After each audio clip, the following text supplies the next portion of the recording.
सम्मान। मनुष्य के जीवन में सम्मान का बहुत अधिक महत्व है। वो उसे अपने हृदय, अपने मन से जोड़कर रखता है। कदाचित इसीलिए हम शत्रु के सम्मान पर चोट पहुंचाते हैं ताकि उसे पीड़ा पहुंचाई जा सके। परंतु ऐसा करने से सावधान रहे मित्रों। शरीर पर लगी चोट मनुष्य भुला सकता है, परंतु उसके सम्मान को लगी चोट उसे जीवन भर पीड़ा देती है। और स्त्री के मान सम्मान पर लगी चोट उसे उस सीमा तक ले जाती है जहां उसे केवल प्रतिशोध दिखाई देता है। यदि अपने शत्रुओं को जीतना है तो प्रेम से जीतिए, अपने कर्मों से जीतिए। उन्हें अनुभव करवाइए कि उनसे भूल हुई है। किसी के सम्मान को ऐसी चोट ना पहुंचाइए कि वो आपका नाश करने पर उतर आए। स्मरण रखें, किसी का अपमान करके आपके हृदय को कदाचित थोड़ा संतोष आ जाए, परंतु उस अपमान से आप कई हृदयों को आघात पहुंचाते हैं और अपने लिए एक शत्रु और बढ़ा लेते हैं। जाके कहो उस अभिमानी द्रौपदी से कि उसके नए स्वामी दुर्योधन ने उसे अपनी सेवा में पुकारा है। रुको प्रतिकामी। सभा का नियम था कि कोई भी राज स्त्री सभा में उपस्थित नहीं होगी। पांचाली कुल वधू है, उसे यहां आने की अनुमति नहीं। पितामह, कदाचित आप भूल रहे हैं कि पांचाली ना तो सम्राज्ञी है अब, और ना ही कुरुवंश की कुलवधू। वो मात्र एक दास पत्नी है। बस करो दुर्योधन, बस करो। अधिक अनर्थ करने का प्रयत्न किया तो उसका परिणाम कहीं भयावह न हो।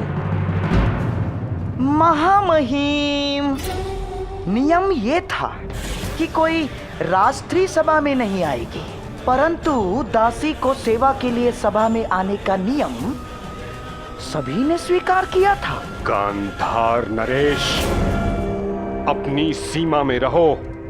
कहीं ऐसा न हो कि मैं अपनी सीमा भूल जाऊं। शकुनी ठीक कह रहा है ताछरी। अब यदि द्रौपदी पुत्र दुर्योधन की दासी है तो उसे सेवा के लिए सभा में बुलाने का अधिकार दुर्योधन को है। नियम अधर्म को रोकने के लिए बनाए जाते हैं महाराज, अनर्थ और अधर्म करने के लिए नहीं। अपने इस पुत्र को रोकिए, कहीं ऐसा ना हो कि मैं इसे नाश करने की प्रतिज्ञा ले बैठूं। एक और प्रतिज्ञा लेने से पूर्व ताछरी, अपनी उस प्रतिज्ञा का स्मरण कीजिए जो आपने वर्षों पूर्व ली थी। वो प्रतिज्ञा जो आपको हस्तिनापुर के सिंहासन से बांधती है। वो प्रतिज्ञा जो आपको मेरा विरोध करने से रोकती है। यदि ऐसा है तो ठीक है, मैं आपका विरोध नहीं कर सकता, परंतु मैं इस अनर्थ का भाग नहीं बन सकता। यह अधिकार मुझे है, इसलिए मैं इसी समय इस सभा का परित्याग करता हूं। महामहिम, प्रतिज्ञा जो आपने की थी हर परिस्थिति में गुरुकुल का साथ देने की, प्रतिज्ञा जो आपने की थी कि हर निर्णय में महाराज धृतराष्ट्र का साथ देने की, वो वो ही प्रतिज्ञा आपको इस सभा का त्याग करने के लिए भी रोकती है महामहिम। क्या आज आप अपना वचन तोड़ना चाहते हैं महामहिम? चाहे तो आप स्वयं अपने धर्म का वध कर सकते हैं, परंतु जब तक महाराज धृतराष्ट्र आपको आज्ञा नहीं देते तब तक आप इस सभा का त्याग नहीं कर सकते।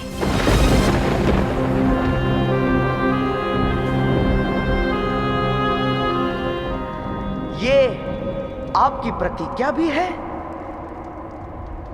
और बंधन भी।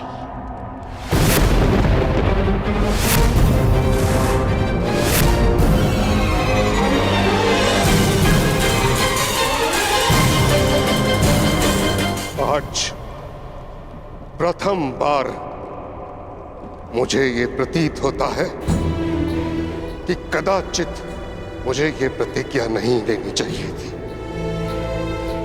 जिस इच्छा मृत्यु को मेरे पिता ने मुझे वरदान स्वरूप भेंट किया था, वह श्राप प्रतीत होती है।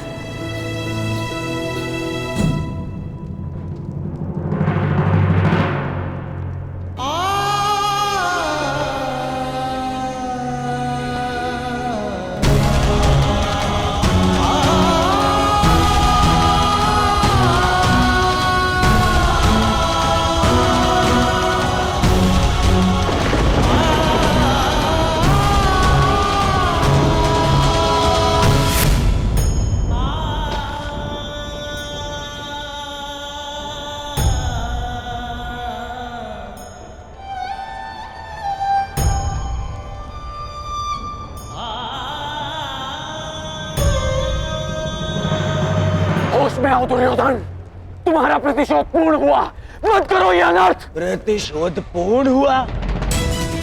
प्रतिशोध तो अभी आरंभ हुआ है मित्र, और अब इसके मध्य में तुम्हें भी नहीं आने दूंगा। मित्र,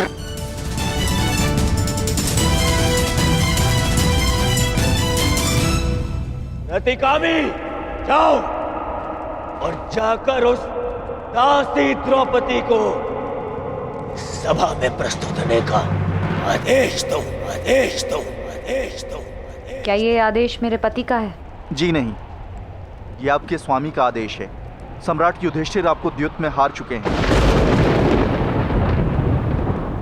और अब आप सम्राट दुर्योधन की दासी हैं।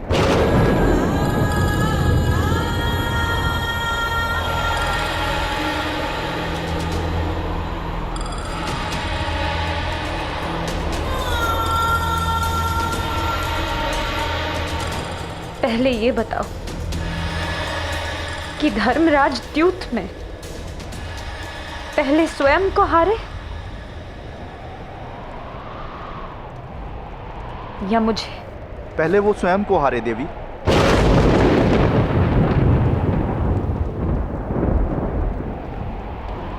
तो फिर जाओ और जाकर पूछो सभा में, जो व्यक्ति स्वयं को दांव पर लगाकर हार चुका हो, क्या उसे किसी और को दांव पर लगाने का अधिकार है?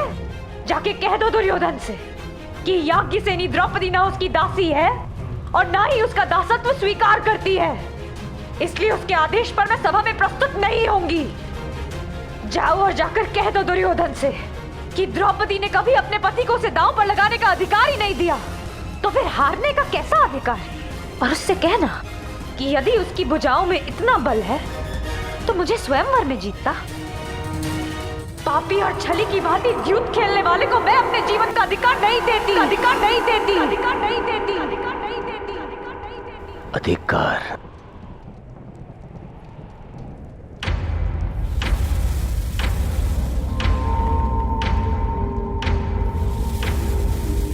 अधिकार? दुशासन,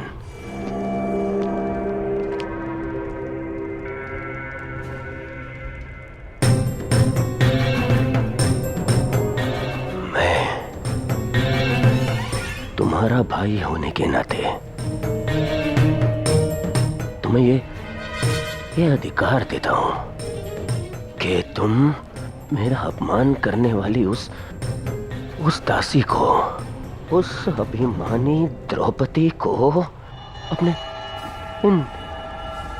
इन भुजाओं से उसके बाल पकड़कर बलपूर्वक खींचकर इस सभा में लेकर आओ।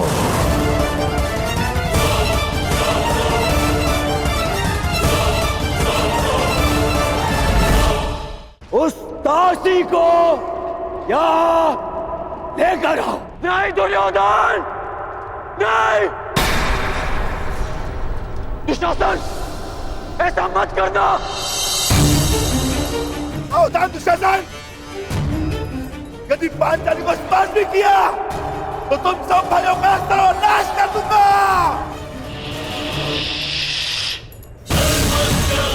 कौन रहो बैल भीम, मत भूलो के तुम सब दास हो और दासों का धर्म उसके स्वामी के विरुद्ध बोलने की या शस्त्र उठाने की अनुमति नहीं देता, नहीं देता, नहीं देता। भूल जाऊंगा सब धर्म, भूल जाऊंगा और विनाश कर दूंगा तुम सबका, विनाश कर दूंगा। यदि अपने ज्येष्ठ के वचनों का निरादर करना है तो जाओ, हम आपको स्वतंत्र करते हैं? परंतु यहां से जाने से पूर्व इस सभा से और अपने ज्येष्ठ भ्राता युधिष्ठिर से यह कह दो कि तुम ना उनका धर्म स्वीकार करते हो और ना ही उनका अधिकार।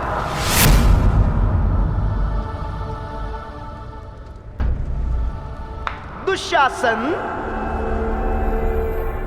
मौन एक भांति स्वीकृति होती है। पांडवों ने द्रौपदी को इस सभा में लाने की अनुमति दे दी है।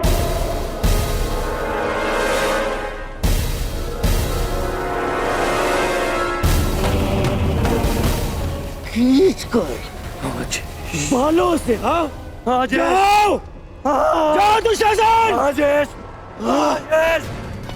खींच कर।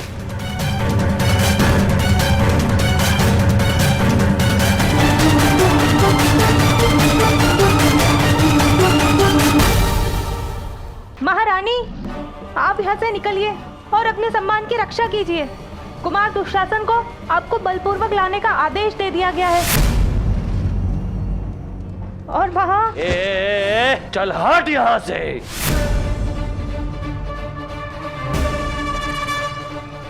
मेरी अनुमति के बिना मेरे कक्ष में प्रवेश करने का दुस्साहस कैसे किया तुमने? मैं साम्राज्ञी हूँ, हस्तिनापुर की कुलवधू, तुम्हारी भाभी हूँ।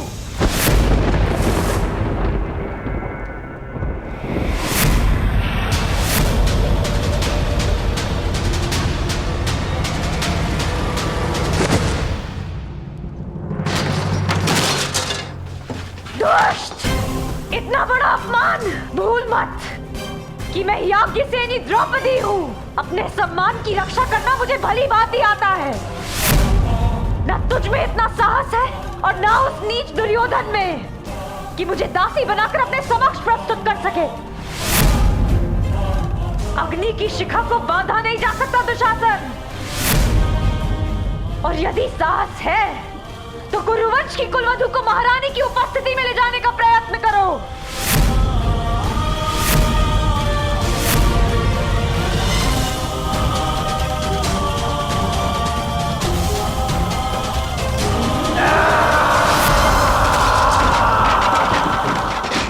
धृतराष्ट्र, अब भी समय है।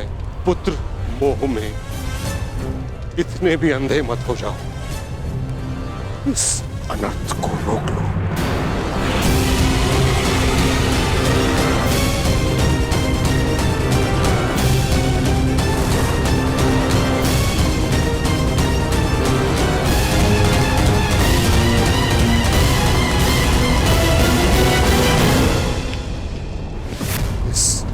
अनर्थ की अग्नि को इतना भी प्रज्वलित न करो कि समूह कुरुवंश इसमें स्वाहा हो जाए।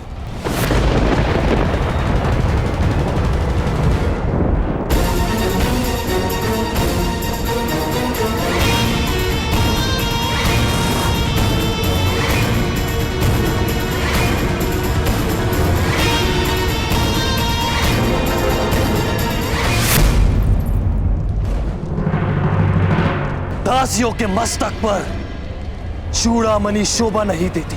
हट!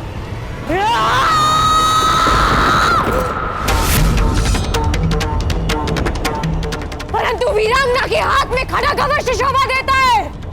दुष्ट दुशासन!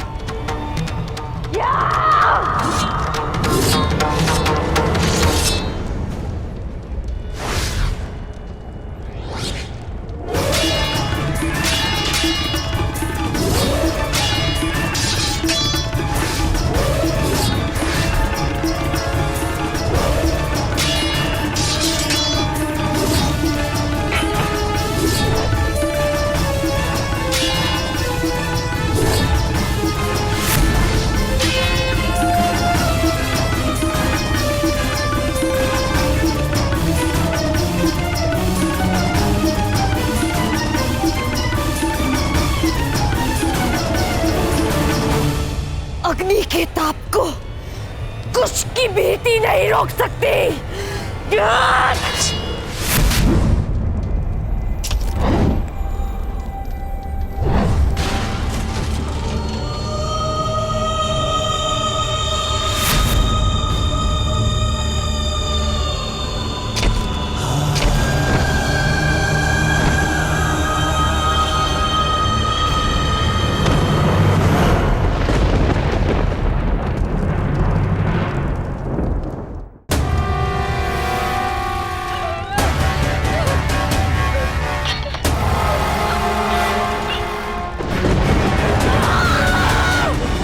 एक बात तुझे क्यों समझ में नहीं आती दासी कि तेरा प्रतिकार जितना बढ़ेगा तेरे अपमान की पीड़ा उतनी ही बढ़ेगी।